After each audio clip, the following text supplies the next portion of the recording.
Hello my dear friends and masters, welcome back to our channel oneness vegetarianism. నా పేరు సూపమేశ్వరి. ముందుగా మనందరూ గురువైన డాక్టర్ బ్రహ్మశ్రీ పితామహపత్రి సార్కి నా యొక్క అనంతకోటి ఆత్మ ప్రణామాలు. సత్యలోకవాసులకి, దివ్యలోకవాసులకి, మహాకరణ లోకవాసులకి, నక్షత్ర లోకవాసులకి, ఏంజల్స్కి, మహావతార్ బాబాజీకి, బుద్ధ భగవానుడికి, మహా ఉపాధ్యాయుడు, మాస్టర్ టీచర్, ఇమోటల్ గురువైన తండ్రికి నా యొక్క అనంత కోటి ఆత్మ ప్రణామాలు. ఈ వర్తమాన క్షణంలో ఉన్న సమస్త సృష్టికి, ఈ సృష్టిలో ఉన్న సమస్త కాంతి స్వరూపులకి నా యొక్క స్వయానికి అనంత కోటి ఆత్మ ప్రణామాలు. మరి ఈరోజు ఇప్పుడు ఈ వర్తమానంలో మనం స్వాధ్యాయ యోగ ఏంటంటే Ramtha, the Telugu white book Ramtha, English to Telugu translation. మరి మనకు ఇంగ్లీష్లో షేర్ చేయడానికి లక్ష్మీ మేడం వచ్చారు, శ్రీలక్ష్మి మేడం. మరి మేడంకి సాధారణంగా వెల్కమ్ చేసేసుకుందాం మాస్టర్స్. తెలుగు ఏమో నేను. Thank you madam. Welcome madam. Welcome to our session madam. Over to you madam. Thank you master. Thank you madam. విశ్వంలోని గురువులందరికీ, మరి నాకు జన్మనిచ్చిన నా తల్లిదండ్రులకు శతకోటి ఆత్మ ప్రణామాలు, కృతజ్ఞతలు. బ్రహ్మర్షి పితామహ పత్రి మాస్టర్ గారికి, వంశీకిరణ్ మాస్టర్ గారికి, స్వప్నేశ్వర్ మేడం గారికి శతకోటి ఆత్మ ప్రణామాలు, కృతజ్ఞతలు. రామ్తా మాస్టర్ కి ఈ జ్ఞానం ద్వారా రామ్తా మాస్టర్ నాలో నేను చెప్పడం లేదు, తన ద్వారా నేను చెప్పించబడుతున్నాను. The white book Ramtha, the white book English version. నా వల్ల కాదు ఇది అనుకున్న నేను, మాస్టరే నా చేతి చెప్పిస్తున్నారు. శతకోటి ఆత్మ ప్రణామాలు రామ్తా మాస్టర్ కి, మేడం గారికి, స్వప్నేశ్వర్ మేడం గారికి అవకాశం ఇచ్చినందుకు మరొక్కమారు ఆత్మ ప్రణామాలు, కృతజ్ఞతలు. విశ్వంలోని సమస్త ప్రాణకోటికి నా క్షమాపణలు, ఆత్మ ప్రణామాలు, కృతజ్ఞతలు. అందులో మనమున్నాము. Thank you masters. Thank you very thank you madam. Thank you. అయితే ఈ చాప్టర్ ఏంటంటే మరచిన దివ్యత్వం. ఈరోజు చాప్టర్ పేరు మరచిన దివ్యత్వం. మానవుడు దివ్యుడు కాదన్న మాటను మళ్ళీ అంటూ ఉంటే అదే మానవుడిలో ఓ దృఢ విశ్వాసంగా ప్రతిష్ఠితమై తీరుతుంది. మానవుడి ఉనికి సత్య అన్వేషి కనుక గద్యంతరం లేక ఏ అబద్ధాన్నైనా విని తీరుతాడు. గద్యంతరం లేక ఏ అబద్ధాన్నైనా విని తీరుతాడు మానవుడు అంటున్నాడు. ఒకప్పుడు మానవుడి తన వారసత్వం గురించి, తన వంశాంకరం గురించి బాగా తెలుసు. ఒకప్పుడు మానవుడికి దైవం అంటే తనకంటే అన్యంగా ఉండే జీవసారం కాదని, శాశ్వత వర్తమానంలో అనంతంగా కొనసాగుతున్న స్వీయ మహోన్నత అస్తిత్వమే దైవమని, దివ్యము శాశ్వతము సాక్షాత్తు తానే అయిన ఆత్మే జీవిత శక్తే అయి ఉన్న ఆలోచనే దైవం అని బాగా తెలుసు. ఒకప్పటి మానవుడికి ఈ సత్యం తెలుసు. మహాశక్తి కేంద్రాలైన గొప్ప పిరమిడ్లు శతాబ్దాల సహస్రాబ్దుల పర్యంతం నిలిపి ఉండేలా సమస్త మానవాళికి తన అంతరంలోనే ఉన్న అగ్ని అని అంటే చూడండి, పిరమిడ్ అంటాం కదా, మిడ్ అంటే అగ్ని. ఆ అగ్ని తన అంతరంలోనే ఉన్న అగ్ని అని, తనలోనే స్థితమై ఉన్న దైవాన్ని తెప్పించే నిక్షిప్తమై మానవుడు మహోన్నతంగా నిర్మించాడు. మీ సుదీర్ఘమైన చరిత్ర గతిలో ఎన్ని విషయాలు జరిగిపోయినా ఇప్పటికీ మానవుడు మహనీయత్వానికి, దివ్యత్వానికి గుర్తులుగా ఆ పిరమిడ్లు నిలిచే ఉన్నాయి. చూడండి, పిరమిడ్లకు మీనింగ్ చెప్తున్నాడు చూడండి. ఈ తలం మీద తొలి రోజుల్లో తాను దైవమేనన్న స్పష్టమైన ఎరుక ఇంకా ఉన్న రోజుల్లో స్వీయ ఉనికిలో వ్యక్తీకరించబడుతున్న అతి నిర్మల పరిమిత సంకల్పమే ఆలోచనే. అమరత్వం శక్తి ప్రదాత కనుక ఆ మానవ దేహధారి వేలాది వేలాది ఏళ్లపాటు జీవిస్తూ ఉండేవాడు. వినండి మేడం, ఏం చెప్తున్నారు చూడండి. అంటే వేలాది సంవత్సరాలు జీవించేవాడంట ఒకప్పుడు మానవుడు. అమరత్వం అని తనకు తెలుసు, అలా జీవించేవాడు అని చెప్తున్నాడు ఇక్కడ తండ్రి. అవును. తొలి జన్మలో అనుభవాల క్రమం సాగుతున్న తరుణంలో నెమ్మదిగా ఆ దివ్య మానవుడు తన దివ్యత్వాన్ని చూడండి, దివ్యత్వాన్ని మరిచిపోయాడు. అది మనలాగా మరచిపోయి సాగాడు. ఎందుకంటే ఈ అద్భుత పదార్థ నిర్మిత క్రీడాస్థలమే అతడికి ప్రేమ సర్వస్వం అయిపోయింది కనుక. అంటే మనం ఇక్కడ ఉన్నాం కదా, ఈ భూమి మీద, ఈ భూమి ఇక్కడ కనపడే ఇదే అన్నీ అనుకొని ఈ క్రీడాస్థలమే నిజం అనుకొని ఈ భ్రమలో పడి దాన్ని మర్చిపోయాడు కనుక. సృష్టించే ఆటే ఆ ఆట, అనుభవాలే అతడికి అతి ముఖ్యమైపోయాయి. అనుభవాలే అతనికి ముఖ్యమైపోయాయి కనుక తన సృజనాత్మకతను స్వీకరించే ప్రయత్నంలో ఆ వ్యవహారాన్ని కొనసాగిస్తున్న ఈ శరీర వాహనాన్ని నిలిపి ఉంచుకునే ప్రయత్నంలో అపరిమిత సంకల్పం సంవిధానం నికృష్టుడు మహోత్కృష్టుడు ప్రాణి అయిన మానవుడు ప్రాణరక్షణ అసూయ స్వార్థం అనే సంకుచిత అనుభవాలను అనుభవించడం ప్రారంభించాడు. మానవుడికి ఉనికి, అస్తిత్వం, మానవత్వం తేజాలు శాశ్వతం, దేనిలోనూ మార్పు చెందని స్థితి అది. కానీ దేవుళ్ళు భూమి మీద బంకమట్టిలో తమ కోసం సృష్టించుకున్న దేహం ఆ దేహాన్ని ధరిస్తూ ఉన్న శాశ్వతుడి ఆలోచనల వల్లే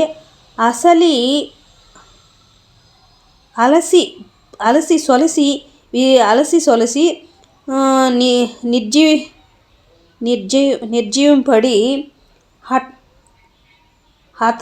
హతమవుతుంది.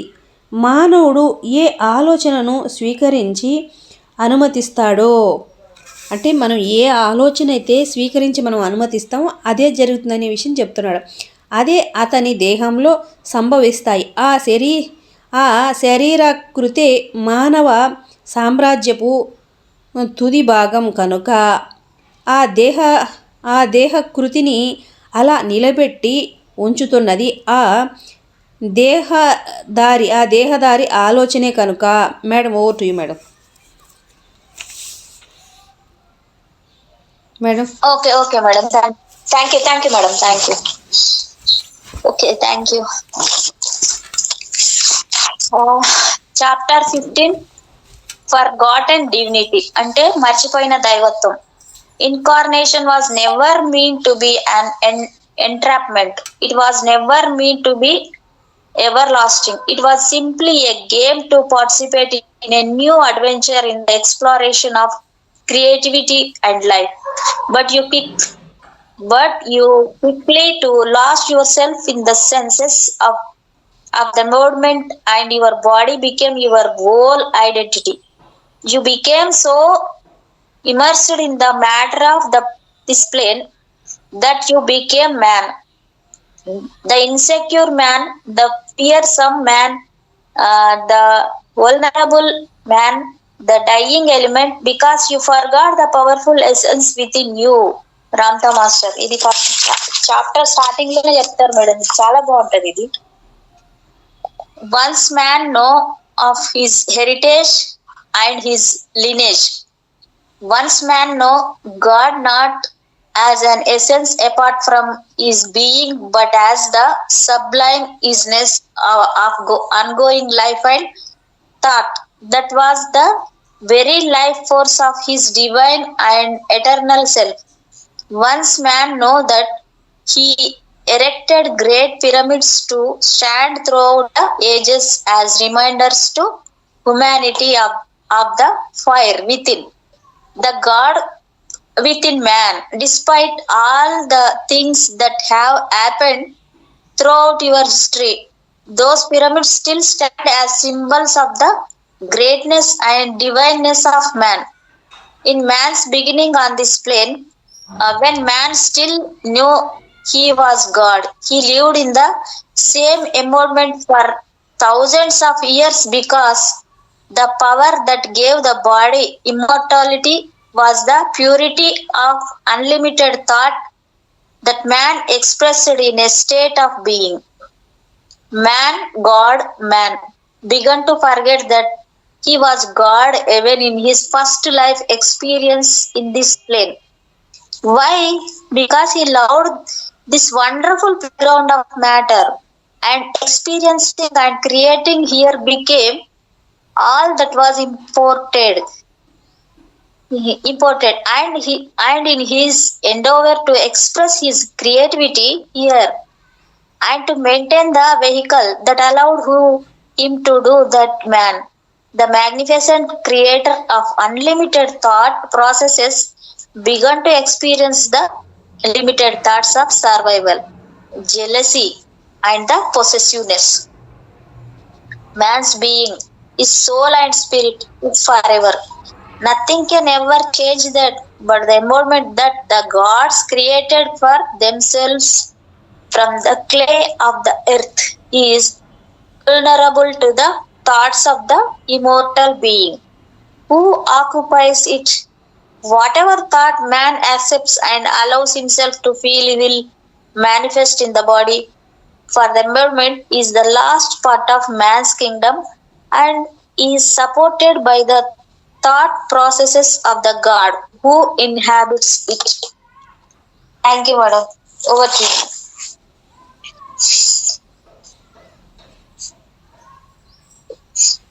మేడం మేడం వస్తున్నా madam. Yes yes yes yes yes yes ఎందుకు పాలు పెడుతుంటే అన్నం పెడతామని పోయి. ఓకే. అయ్యే బాబోయ్, అవి అడుగుతున్నాయి అన్నం. పొద్దున్నుంచి నేను బిజీ ఉండాను కదా, వాళ్ళకి పెట్టలా, అందుకని వంట చేసిన కాలుతుంటే చల్లారాలని పెట్టినా. ప్రాణరక్షణే ప్రబలమైన ధోరణిగా అనుభవాలు ప్రవృద్ధమవుతున్న తరుణంలో తన అంతరంలోని శాశ్వత జీవశక్తిని వెలిగించే ఆలోచన పటిమను సంకల్ప శక్తిని కొంత కొంతగా ఆ దివ్య మానవుడు పోగొట్టుకోసాగాడు. తత్ఫలితంగా అతని శరీరం పతనమై పోసాగింది. శరీరం కృషించిపోతూ ఉన్నప్పుడు మానవుడిని విచక్షణ జ్ఞానం కూడా తగ్గిపోసాగింది. అంతే కదా మరి. శరీరం బాగుంటేనే కదా ఏదైనా. శరీరం కొంచెం అనారోగ్యంతో నీరసించిందంటే ఇంక అప్పుడు అన్నీ తగ్గుతాయి కదా. బుద్ధి కౌశల్యం తగ్గిపోతూ ఉన్న తరుణంలో ఓ భయం, అంటే అవన్నీ జరిగేటప్పుడు ఒక భయం, అప్పుడు భయం మొదలైందంటే భయం మానవ చైతన్యాన్ని ఆక్రమించసాగింది.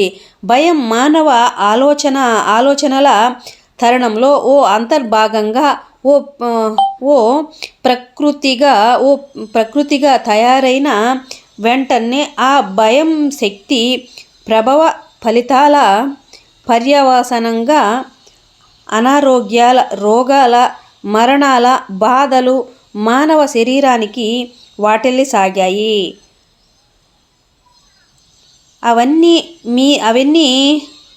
అవన్నీ మీద ఆవిర్భవించిన ఆదిమ నాగరికతలు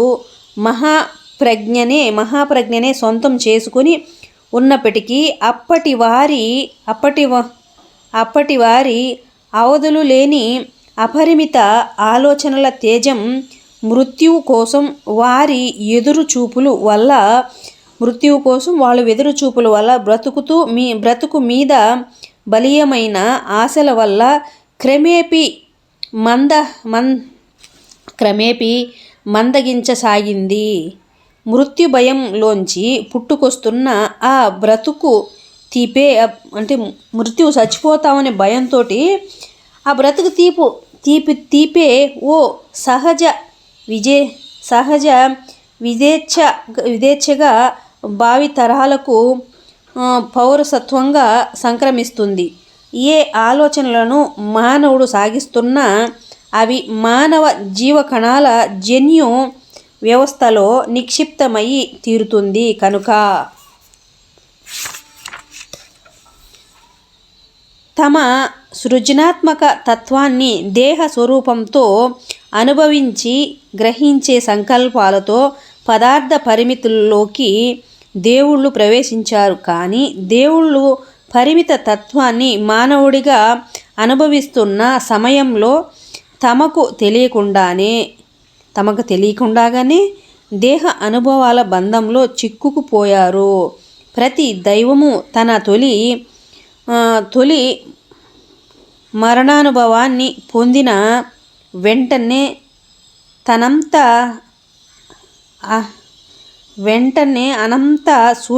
అనంత శూన్యంగా అభివర్ణించబడే ఓ శూన్యవర్ణంలోకి చేరుకోసాగాడు. ఆ శూన్యం సచేతనాత్మక సర్వజ్ఞ దివ్య ప్రజ్ఞలోకి తిరిగి చేర్చని భౌతిక పదార్థ తలానికి మరలి రాలేని ఓ తేజ పరిమాణపు అనంతావరణ విస్తృతం. తన ఆలోచన సంవిధానంలో పరిమిత ధోరణులను నిర్మించుకొని భరిస్తున్నందువల్ల దైవం మళ్ళీ తన పరిమితానంత ఆలోచన తలంకి తిరిగి రాలేకపోయాడు.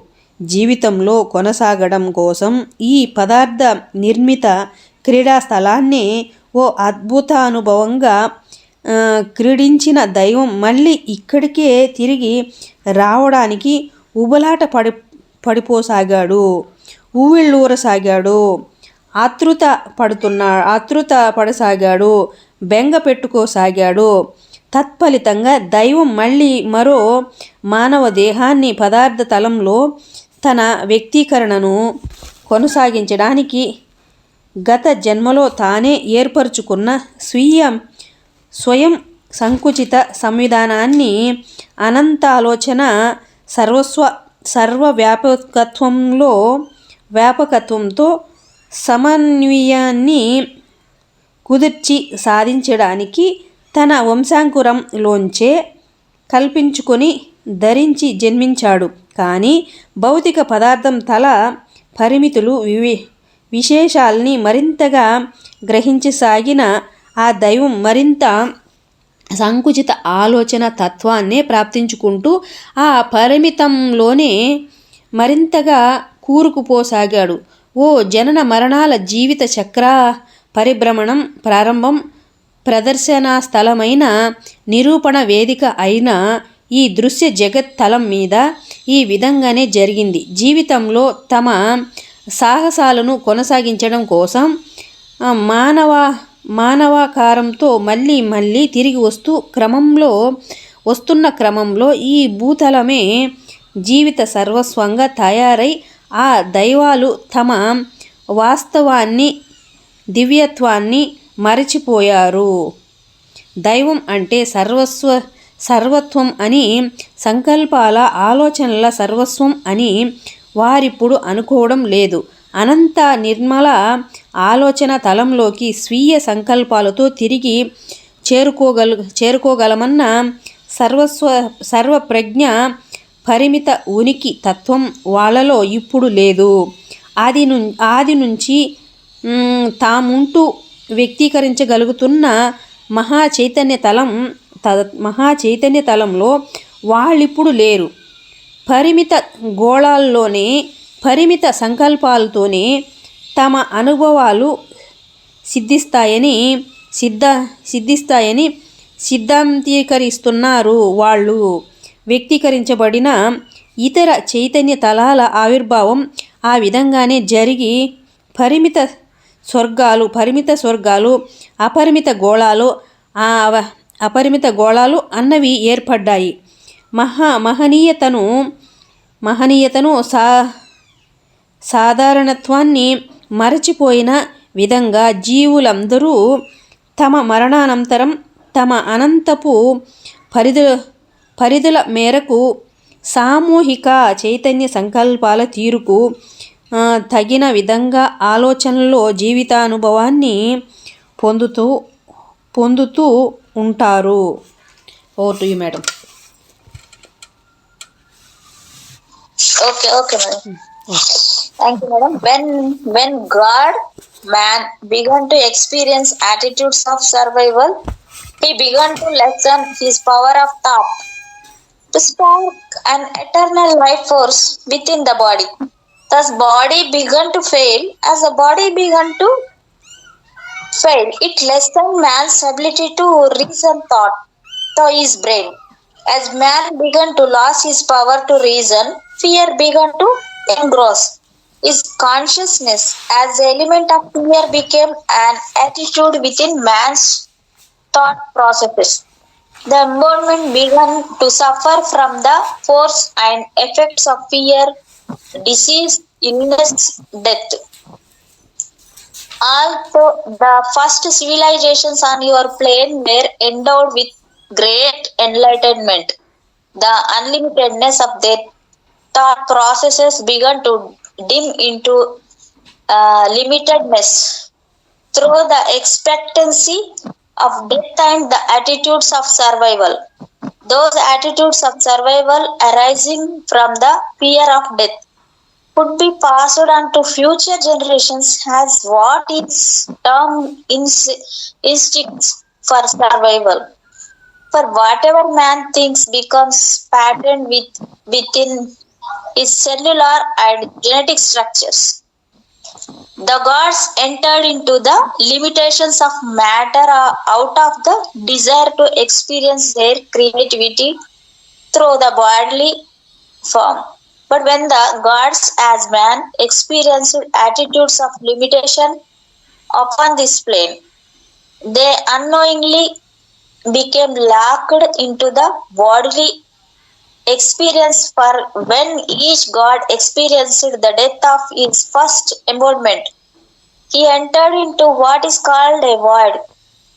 This void was a place, a dimension of light that was neither back into a consciousness understanding of all knowing God, nor was it back upon the plane of matter.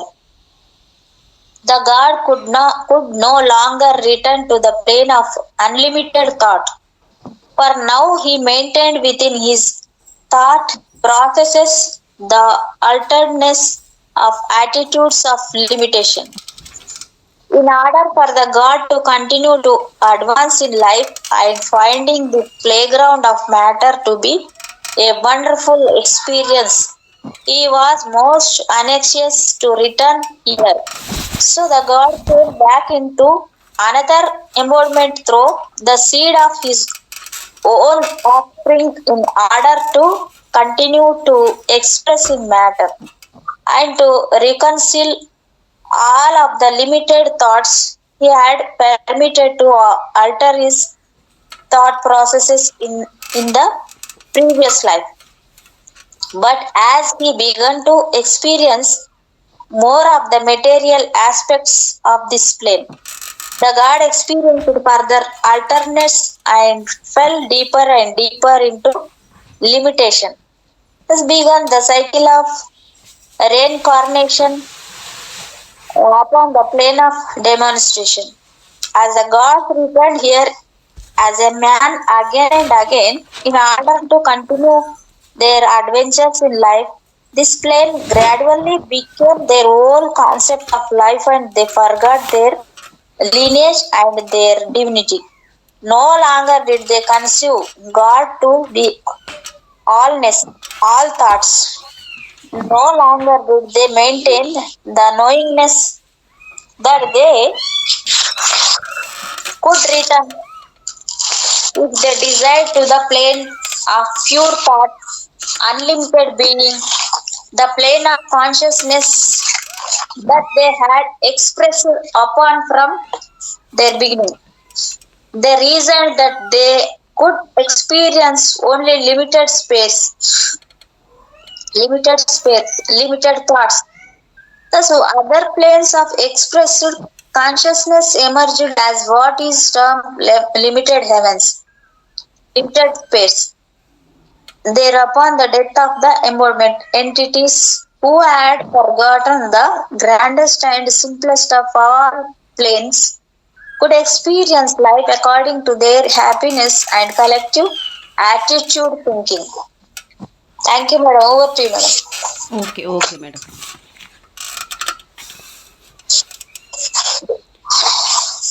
దైవాలు మానవులై మాది దివ్యత్వాన్ని అమరత్వాన్ని పూర్తిగా మరచిపోయిన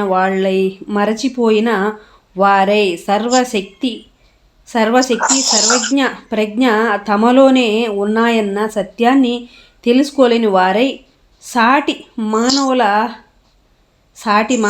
సహకారానికి బలిపశువులు కాసాగారు. అతి త్వరలోనే తమ నిగూఢ శక్తులతో అసమాన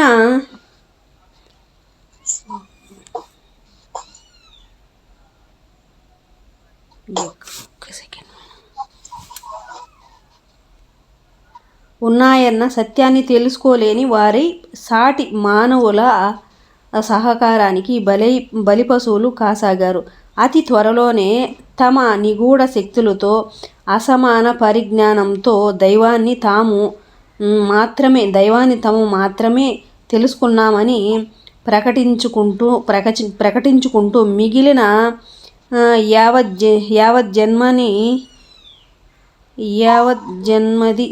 జన్మది కంటే అత్యున్నత స్థానాన్ని స్వయంగా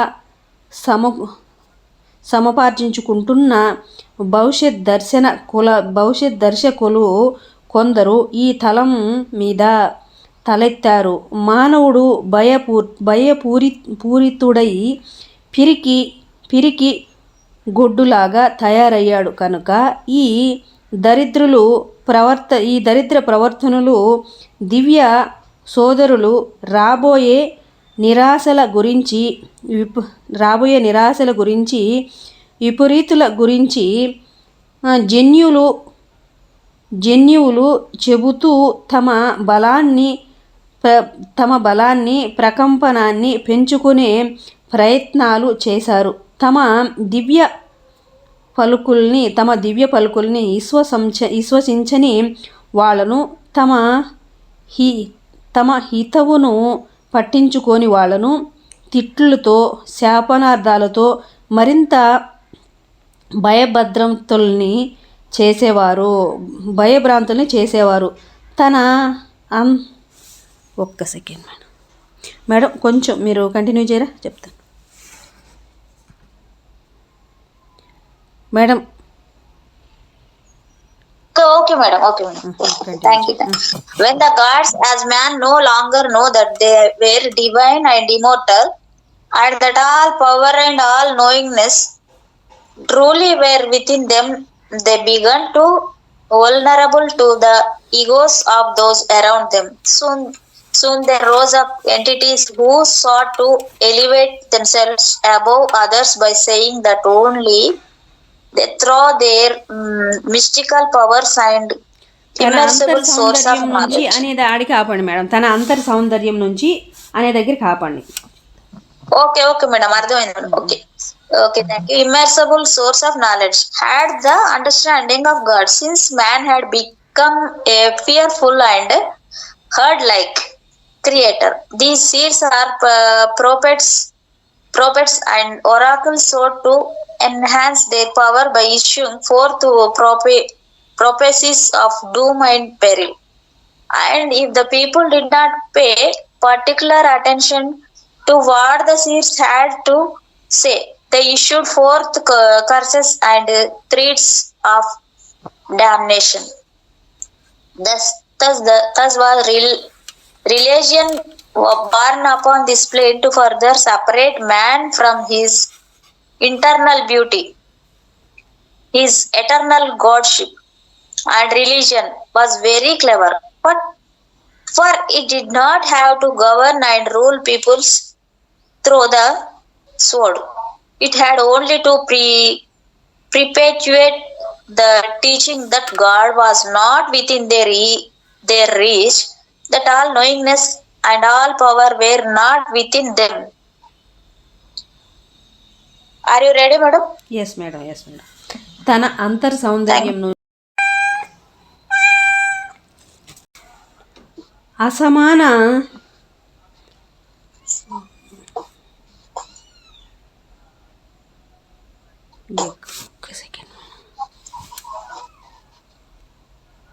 ఉన్నాయన్న సత్యాన్ని తెలుసుకోలేని వారి సాటి మానవుల సహకారానికి బలిపశువులు కాసాగారు. అతి త్వరలోనే తమ నిగూఢ శక్తులతో, అసమాన పరిజ్ఞానంతో దైవాన్ని తాము మాత్రమే తెలుసుకున్నామని ప్రకటించుకుంటూ మిగిలిన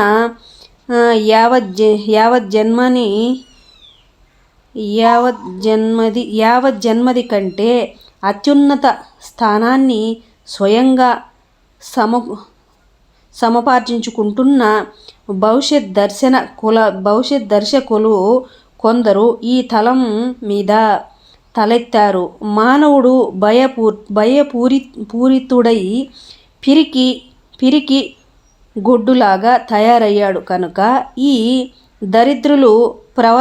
దరిద్ర ప్రవర్తనలు దివ్య సోదరులు రాబోయే నిరాశల గురించి విపరీతుల గురించి జన్యువులు చెబుతూ తమ బలాన్ని ప్రకంపనాన్ని పెంచుకునే ప్రయత్నాలు చేశారు. తమ దివ్య పలుకుల్ని విశ్వసించని వాళ్ళను, తమ హితవును పట్టించుకోని వాళ్ళను తిట్లతో, శాపనార్థాలతో మరింత భయభ్రాంతుల్ని చేసేవారు. ఒక్క సెకండ్ మేడం, కొంచెం మీరు కంటిన్యూ చేయరా, చెప్తాను madam. Okay, madam. Thank you. When the gods, as man, no longer know that they were divine and immortal, and that all power and all knowingness truly were within them, they began to vulnerable to the egos of those around them. Soon there rose up entities who sought to elevate themselves above others by saying that only they throw their mystical powers and immeasurable source of knowledge. అనేది ఆడికి ఆపండి madam. తన అంతర్ సౌందర్యం నుంచి అనే దగ్గరికి ఆపండి. Okay, madam. అర్థమైంది. Okay, thank you. Immeasurable source of knowledge had the understanding of God. Since man had become a fearful and herd-like creator, these seers are prophets and oracles sought to enhance their power by issuing forth prophecies of doom and peril. And if the people did not pay particular attention to what the seers had to say, they issued forth curses and threats of damnation. Thus was religion born upon this plane to further separate man from his internal beauty, his eternal godship. And religion was very clever, but for it did not have to govern and rule peoples through the sword. It had only to perpetuate the teaching that God was not within their reach, that all knowingness and all power were not within them. Are you ready, madam? Yes madam, yes madam. తన అంతర్ సౌందర్యంను మానవుడిని మరింతగా దూరం చేసే మతాల ఆవిర్భావం ఈ భూతలం మీద ఇలాగే జరిగింది. మహా తెలివైనదే మతం. మహా తెలివైనది మతం. మానవుడిని శాసించి పరిపాలించడానికి కత్తిని ఉపయోగించాల్సిన అవసరమే లేదు. దానికి మానవుడు అందుకోలేనంత దూరంలో భగవంతుడుంటాడు అని మానవుడు సర్వప్రజ్ఞ సర్వశక్తి సమన్వితుడు కాదన్న ఒకే ఒక్క బోధనను ఎప్పుడు చేస్తూ ఉంటే అంతే చాలు. ఇంకేం కావాలి, అంతే చాలు. కత్తి పట్టకుండా పనిచేసేస్తారు అంతే. ఇంకా ఆత్మ గురించి శాశ్వతత్వం, ఆత్మ అని జన్మల అనుభవాలు దానికి గుర్తుంటాయి. తగినన్ని సార్లు ఓ విషయాన్ని మానవుడికి మళ్ళీ మళ్ళీ బోధించి చెబుతూ ఉంటే అది ఎంతగా వక్రీభవించబడిన జ్ఞానమైనా అదే ఓ నిశ్చిత వాస్తవంగా చివరికి తయారై తీరుతుంది. అంటే చూడండి ఎట్లుండదు అంటే, ఏదైనా మంచిదో చెడుదో ఏదో చెప్తూనే ఉన్నారనుకోండి, అదే ఒకసారి నిజమై తీరుతుంది అంటున్నారు. నీరసంగా సత్య అన్వేషణ చేస్తున్న అతి భయజ్ఞుడు ఏమాత్రం చిత్రశైర్యము లేని పిరికివాడైన మానవుడు నిరాశతో ఏమాత్రం ఊతం దొరికినా పట్టుకొని వేలాడడానికి సిద్ధపడడు. ఏ గద్యంతరము కనిపించని పరిస్థితుల్లో ఆశ్రయించడానికి, స్వీకరించడానికి, విశ్వసించడానికి ఏ అబద్ధమైనా విని తీరుతాడు. కాబట్టి మానవుడికి దైవం బాహ్యంలో ఎక్కడో ఉన్నాడు అన్న మాటను, అతడో దౌర్భాగ్యుడు, కిరాతకుడు అన్న మాటను పలుమార్లు పదే పదే చెబుతూ ఉంటే ఆ ఆలోచనలే మానవుడి అంతరంలో ఆత్మవృత్తిలో దృఢంగా ప్రతిష్ఠించబడుతూ ఉంది. ఆ ఆత్మవృత్తిని పరివర్తించడం ఎంతో కష్టసాధ్యం. వేలాది సంవత్సరాల పాటు ఈ భూతలం మీద ఈ ప్రజ్ఞాతలమే సాగుతుంది. అతి సామాన్యమైన ఈ మానవ జీవాలు ఓ జన్మ తరువాత మరో జన్మలోకి మళ్ళీ తిరిగొస్తూ నిరంతరంగా ఈ బోధనల ఆశ్రయంలోకే పడిపోసాగాయి.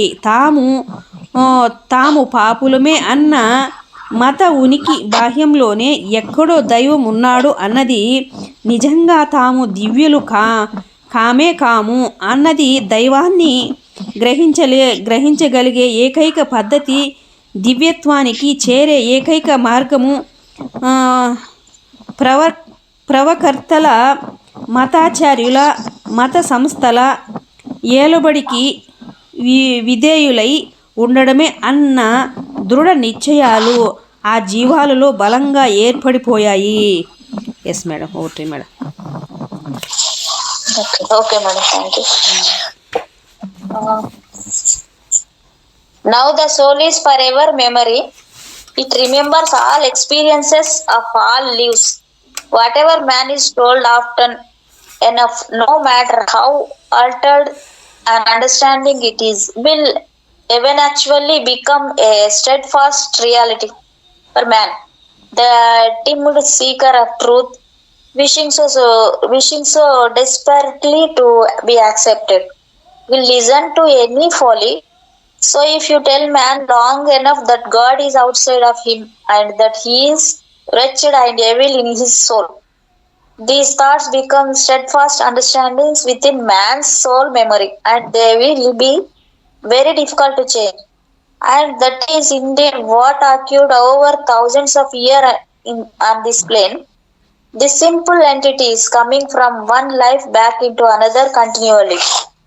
fell under the auspices of these teachings, and they became so conditioned to the understanding that they were wicked and that God was outside of their beings, that they came to know absolutely that they were other than divine, and that the only way to know God, to go back to God, was through the rule of prophets and priests and religious organizations. When man no longer accepted his own knowingness to be the essence of truth, he gave away his sovereignty and power and became a part of collective mass, which permitted religions and governments through the ages to rule people if they were one entity. But they are not. But they are not. All are unqueued gods within unqueued destinies to fulfill and adventures to experience. Man is entitled to his adventures. Thank you, madam. Over to you. తన అంతరంలోనే ప్రజ్ఞ గ్రహణ సామర్థ్యమే దైవం అన్న సత్య సారాన్ని అంగీకరించలేకపోతున్న తరుణంలో మానవుడు తన మహాస్వంతత్వాన్ని మహాశక్తిని పోగొట్టుకొని అందరినీ ఒకే ఘాటికి కట్టి పడేస్తున్నట్లు సాగే మూక పరిపాలనకు మతాధికారులకు యుగాల నుంచి ఊతమిస్తున్న మంద మనస్తత్వంలో ఓ భాగంగా తయారైపోయాడు. కానీ మానవుడు మంద పశువు కానే కాదు. అత్యంత ప్రత్యేక వ్యక్తిత్వాలతో అత్యంత ప్రత్యేక సాహసానుభవాల కోసం ఉపక్రమిస్తున్న దైవాలే మానవులందరూ. సాహస కృత్యాల్ని సాధించే హక్కు మానవుడి సొంతం. మానవుడు అత్యల్పుడు, మహాపాపి అన్న బోధనలు, దైవం మరి ఎక్కడో ఉన్నాడు అన్న బోధనను అంగీకరిస్తున్న మానవుడు దైవం నుంచి పూర్తిగా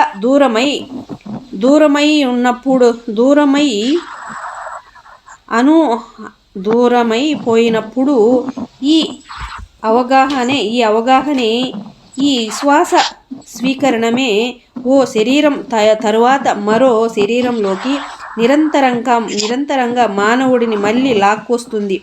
తాను దైవం కంటే అన్యుడను అని ఊహిస్తూ ఉన్నంత వరకు, ఆ తండ్రి తనలోనే లేడని అనుకుంటున్నంత వరకు, తన దివ్యత్వాన్ని గ్రహించి మళ్ళీ నిజంగా ఆ జీవించేంత వరకు, నిజ సత్యస్థితి ఉనికిని పునఃప్రాప్తించుకోలేంత వరకు, లక్షలాది జన్మల్లో మానవుడు నిరంతరంగా మొగ్గుతూ నిత్య మరణం వాత పడక తప్పదు. ఓ అవతరణకు అర్థం బంధంలో చిక్కుకోవడం అని కాదు, శాశ్వత బంధంలో కొనసాగడం కాదు. జన్మకు పరమార్థం కలిసి ఆడుకోవడానికి సాగుతున్న ఓ మామూలు ఆటే అది. సృజనాత్మకతలో చేస్తున్న ఓ నవ్య సాహసమే అది. జీవితంలో సాగిస్తున్న ఓ కొంగొత్త అన్వేషణ అది. కానీ దేహేంద్రియ జ్ఞానంలో తాదాత్మ్యం చెంది ఆత్మ సంస్కృతిని పోగొట్టుకుని శరీరమే నేను అనుకునే స్థితికి చేరుకున్నారు మీరు. మీ భౌతిక పదార్థ తలంలో పూర్తిగా కూరుకుపోయి భద్రత లేని వాళ్ళుగా తయారులుగా నిర్భయులుగా మృత్యువాతులుగా తయారయ్యారు. ఆత్మ విశ్రుతే మహాశక్తివంతమైన మీ ఆత్మ మూలాన్ని మరిచిపోవడమే ఈ దుస్థితికి కారణం. ఈ విధంగా మీరు మృత్యువును చేరుకుని జీవితాన్ని మరచిపోయారు. దుఃఖాన్ని చేరుకుని ఆనందాన్ని మరచిపోయారు. మానవుడిని చేరుకుంటూ దివ్యత్వాన్ని మీరు కోరుకున్న ఎలాంటి భ్రమలైనా మీరే సృష్టించుకోవడానికి సంతృప్తులైన మహోన్నత ఆత్మ ప్రజ్ఞను మరచిపోయారు. మీరందరూ ఈ భూతలం మీద ఎన్నిసార్లు జీవించారు? మీలో కొందరు 30,000 సార్లు, మరికొందరు 10,000 పర్యాయాలు, తక్కిన కొందరు కేవలం రెండు సార్లు మాత్రమే జన్మించారు. ఇక్కడ ఎన్ని జన్మలో మీరు జీవించారో అన్ని సార్లు మీరు మరణించారు. ఈ తలం మీద మీ సాహసోపేతమై జీవితాన్ని నిజానికి ఈ తలాలే ఆటలే భ్రమలే అయినప్పటికీ అవే మిమ్మల్ని ఎంతగానో పాడు చేశాయి. మీరు జీవించిన అన్ని జన్మల్లోనూ మీ కుటుంబాల్లోని వాళ్ళు, మీ సంఘంలోని వాళ్ళు, మీ మత బోధకులు, మీ పరిపాలకులు మీరు దౌర్భాగ్యులు అనే విషయాన్ని దైవం మీకు అందనంత దూరానుందని. Madam, over to you madam. Over to you madam. Thank you. దెబ్బలు పడాలి నీకు, ఎంతసేపు కడుస్తావు? కొంచెం disturbance madam. Yes. When man accepted the teaching that he is wretched and sinner and that the Father is outside of him, he completely separated himself from God. And with that understanding and belief, acceptance that has brought man back into an embodiment over and over again. For as long as man has the thinking that he is other than divine, that the Father is not within him, then he is doomed in a sense to be born 1,000,000 times until he realizes his divinity and lives this once again in a state of being. Incarnation was never meant to be an entrapment. It was never meant to be everlasting. It was simply a game to participate in a new adventure in the exploration of creativity and life. But you quickly lost yourself in the senses of the environment and your body became your whole identity. You became so immersed in the matter of this plane that you became man, the insecure man, the fearsome man, the vulnerable man, the dying element, because you forgot the powerful essence within you. Thus you learned of death, but you forgot life. You learned of sorrow, but you forgot joy. You learned of man, but you forgot God. You sublime intelligence that allows you to create your illusions however you choose. All of you have lived many lives upon his plane. Some of you 30,000 lives, some of you 10,000, some of you only 2. That is how many times you have lived in and died. And so your lives upon this plane have been only a dream, a game, an illusion in the adventure of life. They have corrupted you greatly. You have lived so many lives in which you have been reminded by family, by society, by religion, and by governmental powers that you are wretched and that God is not within your reach, that it has become the steadfast reality of your thought processes. Over to you, madam. అందనంత దూరాల్లో ఉన్నాడు అన్న విషయాన్ని ఎన్నిసార్లు గుర్తు చేసి చెబుతూనే ఉన్నారు కనుక అదే ఓ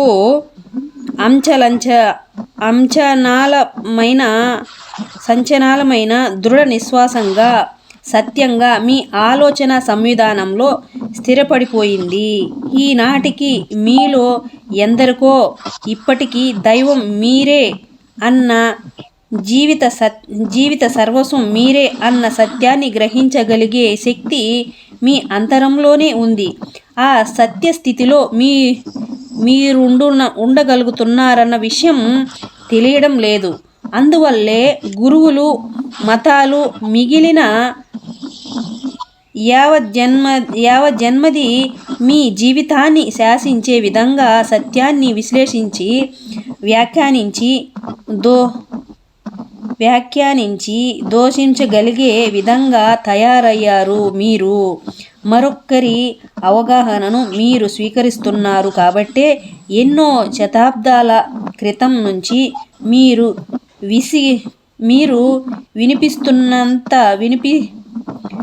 మీకు వినిపిస్తున్న ఆ దివ్య సర్వస్వ ప్రజ్ఞా సామర్థ్యం మీ అంతరంలోనే ఉంది అన్న అతి సామాన్య సత్యవాక్కు మహా సంక్లిష్టంగా, గందరగోళంగా తయారైపోయి ఉంది మీకు.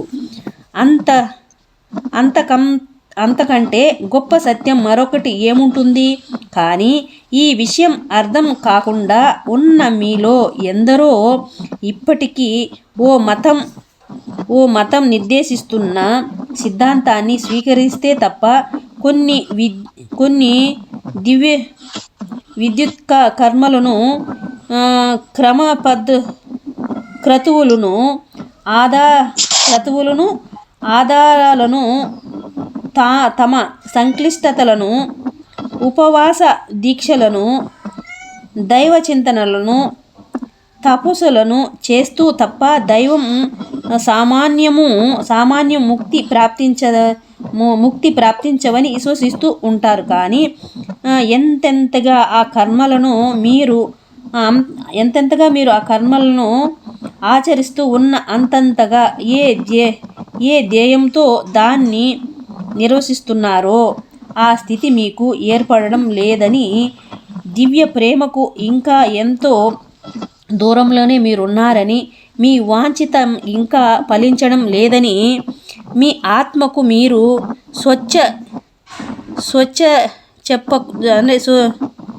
మీరు నచ్చ చెప్పుకుంటూనే ఉంటారు.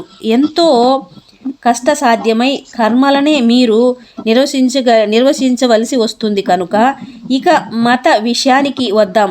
మతం చెప్పింది కాదు,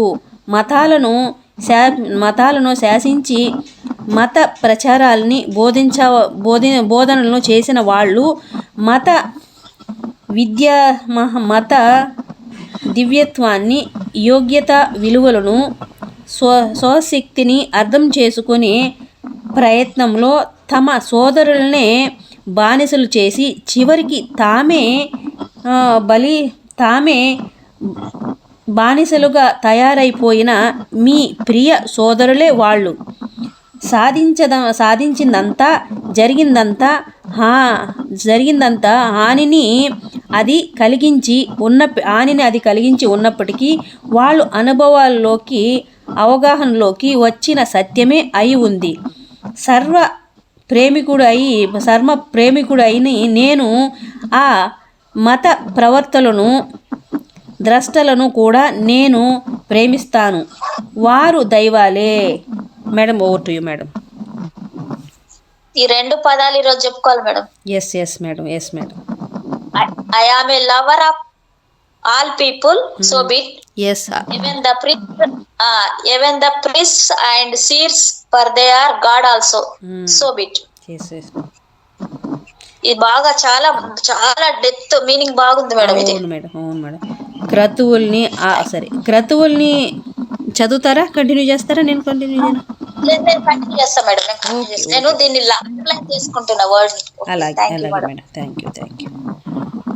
To this day, most of you still do not know that God is you, that you possesses within you the power to know and be all things. Thus you let teachers and religions and everyone else rule your life and interpret truth for you. You allow the understanding of others to complicate and declutter the simple truth that has been spoken for ages in your time. that the Father and the kingdom of heaven are indeed within you. What grander truth can be written than that? But many of who do not know that still think you must go through dogma and certain mechanics, as it were, rituals, prayers, chants, fasts, meditations, in order to connect with God and become enlightened. And the more you do these things, the more you convince your soul that you are not what you are trying to become, that you are far from the love of God and the understanding you are seeking.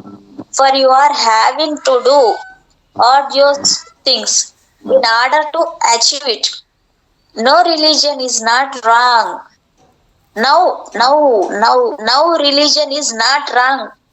Those who have set up and furthered religious teachings are your beloved brothers who, in seeking to understand their own dignity, their own worth and power, have enslaved their brothers, thus enslaving themselves. What they have done as harmful as it has been their truth for their experience and understanding. I am a lover of people, even the priests and seers, for they are God also. Thank you, madam. Over to you. Welcome madam. క్రతువుల్ని ఆచరించడం, మత విశ్వాసాలను విశ్వసించడం కూడా తప్పు కాదు. కానీ మీ అంతరంలో ఓ సంపూర్ణ నవ్యత్వం దాగి ఉన్నట్లు ఎప్పుడు అనిపించదు. మీ అంతర్వాణి అయిన దైవం ఏ స్థితి ప్రాప్తి కోసం మీరు పరిశ్రమిస్తున్నారో ఆ స్థితి ఇప్పటికే మీకు ఉందని చెబుతూ ఉంది కనుక అంతకంటే మంచి మార్గం మరొకటి ఉందని మీకు తెలియచెప్పడం కోసమే ఈ తలానికి మళ్ళీ నేను తిరిగి వచ్చాను. ఇప్పటికే మీరు దైవాలని, ఏనాడు మీరు పరాజితులు కాలేదని, మీరు ఏ అపరాధాన్ని చేయలేదని, మీరు నికృష్టులు కారని, దౌర్భాగ్యులు కారని, పాపులు కారని. చూడండి ఎన్ని చెప్తున్నాడో చూడండి. అదే సైతాన్ అంటారు కదా, సైతాను అనబడే అద్భుత దుష్ట భూతం సైతం లేడని చెప్పడం కోసమే ఈ భూతలం మీదకు మళ్ళీ నేను తిరిగి వచ్చాను తండ్రి చెప్తున్నాడు. అంటే సైతాన్ అంటారు కదా మేడం మన క్రైస్తవులు అంటారు, ముస్లింస్ కూడా అంటారు మేడం, సైతాన్ అంటారు. సైతాను అంటారు కదా, అలాంటి సైతాను అలాంటి భూతం ఎక్కడా లేడని కూడా చెప్పడానికి వచ్చాను అంటున్నాడు తండ్రి. తిరిగి వచ్చాను. అవును. ఈ విషయాలన్నిటినీ గ్రహించిన తక్షణం ఆనంద వ్యాపారంలోకి మీరు ప్రవేశించగలుగుతారు. ఆనందమే దైవం. మహా ఉగ్రమూర్తిగాను, శోకమూర్తిగాను, శుద్ధ బుద్ధావతారంగాను ఉంటున్న ఓ వ్యక్తిత్వం కాదు ఆ తండ్రి. దైవం అంటే జీవసర్వస్వము అనంత ఆనంద తత్వమే దైవం. దైవం మీ అంతరంలోనే ఉంది. మీ సర్వ జన్మల్లోనూ అది మీలోనే ఉంది. మీరు ఇప్పటికే దైవాలు. మీ అంతర్శూన్యంలో స్థితమై ఉన్న దివ్య సృజనాత్మక ప్రజ్ఞే అది. పరిమితంలో జీవించడం గతంలో సాహసం, గతంలో అదో అనుభవం మాత్రమే. మరి ఆ అనుభవాన్ని ఈ తలం మీద అధిక సంఖ్యాకులు ఇప్పటికీ పొందుతూనే ఉన్నారు. మహా గొప్పగా మీ దౌర్భాగ్యం కొద్దీ అంతకంటే ఉత్తమమైన విషయాన్ని మీరు మరచిపోయి పరిమితాన్ని మీ జీవితత్వంగా తయారు చేసుకుంటున్నారు.